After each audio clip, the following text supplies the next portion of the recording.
మరణము ఒక గొప్ప భారం. ఎవరి చావు వారే చావాల్సి ఉంటుంది.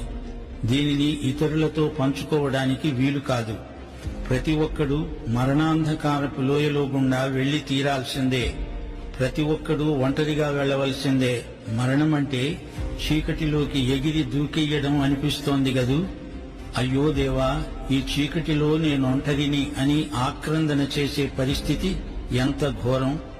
మరణ భారాన్ని నీకోసం మరో మానవుడెవడూ మొయ్యలేడు. పగలు గతించింది, రాత్రి వచ్చేసింది. నా తల దగ్గర పాండుర వర్ణము గల గుర్రం నిలిచి ఉంది. ఈ గుర్రం నాకు తెలియని ఆశ్చర్యలోకానికి నన్ను తీసుకువెడుతుంది అంటూ ఒక సైనికుడు గానం చేశాడు. ప్రతి మనిషి ఎదుర్కోవలసిన మరో సంఘటన ఉంది.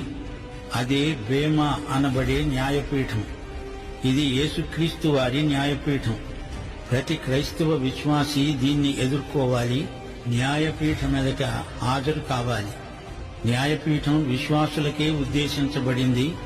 క్రైస్తవ విశ్వాసి ప్రతి ఒక్కడూ న్యాయపీఠము ఎదుట హాజరు అయి తీరాలి.